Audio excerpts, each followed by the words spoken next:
पुण्यातील घटनेची कल्याणमध्ये पुनरावृत्ती झालेली आहे। कल्याणमध्ये देखील खरं तर एक गर्भवती महिलेचा मृत्यू झाल्याची माहिती समोर येते। या संदर्भात अधिक माहिती आपण सकाळपासूनच घेतोय। प्रसूतिगृहातून खासगी रुग्णालयात नेताना महिलेचा मृत्यू झाल्याची माहिती समोर आली आहे। त्याच्यानंतर महिलेच्या मृत्यूस प्रसूतिगृहातील डॉक्टर जबाबदार असल्याचा आरोप नातेवाईकांनी केलाय। महिला मृत्यू प्रकरणात अधिक तपास सध्या सुरू आहे।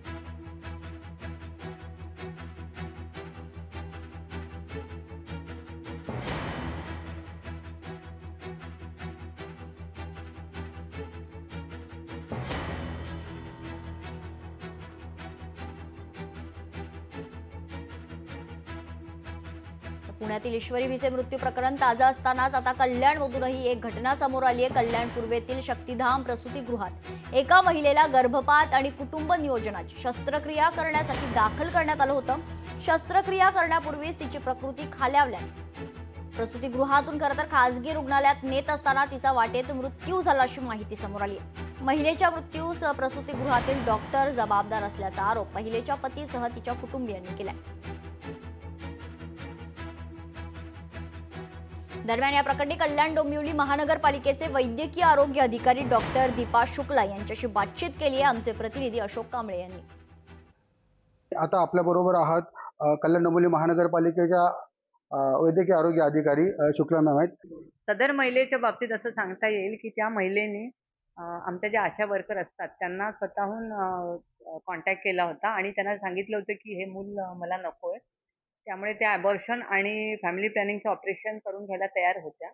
त्याप्रमाणे त्या आशा वर्करनी स्वतःहून त्यांना शक्तिधाम येथे रुग्णालयात आणलं आणि गायनेकोलॉजी जे डॉक्टर असतात, स्त्री रोग प्रसूतीशास्त्र तज्ज्ञ, त्यांच्यातर्फे त्यांची तपासणी केली आणि त्याबरोबर त्यांना मग हे ऑपरेशन करायला तयार असल्यामुळे त्यांचे काही तपासणी होऊन त्यांचा फिटनेस केल्यानंतर आपण त्यांना ॲबॉर्शन आणि फॅमिली प्लॅनिंगचं ऑपरेशन याच्यासाठी त्यांना 7 तारखेला पोस्ट केलं होतं आणि याबाबत पेशंटचे जे हजबंड आहेत त्यांची कन्सेंट घेण्यात आली होती। त्यांचा असा एकदम आरोप आहे की पत्नीच्या इलाजासाठी माझ्या पत्नीला आणलं आणि माझी पत्नी तिथे मेली, हा डॉक्टरचा हलगर्जीपणा आहे असं त्यांनी सांगितलं। याबाबत असं म्हणता येईल की आमच्या आशा ताईंकडनं सर्वे पण केला जातो, तर जेव्हा त्या एरियातला सर्वे केला गेला तेव्हा त्या आशा ताईंना असं लक्षात आलं की या महिला प्रेग्नंट असून त्यांना हे मूल नको आहे कारण त्यांची 5वी खेप आहे।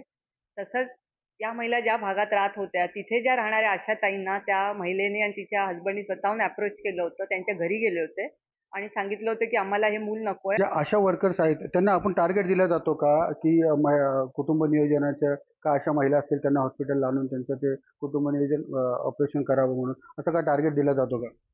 कसं आहे की शासनाकडनं आपल्याला आपल्या लोकसंख्येच्या अनुसार ह्याचं टार्गेट असतं, त्याप्रमाणे आपल्या आशा एरियामध्ये जेव्हा जातात तेव्हा आपल्याकडे वेगवेगळ्या प्रकारचे सर्वे केले जातात।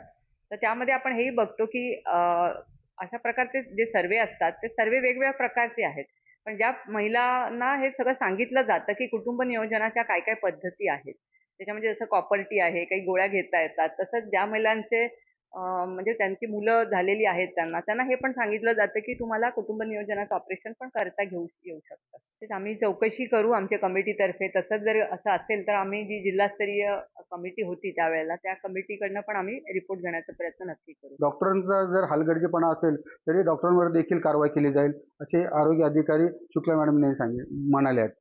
अशोक कांबळे, लोकशाही कल्याण। लोकशाही मराठी ऐका, पहा, जागरूक रहा।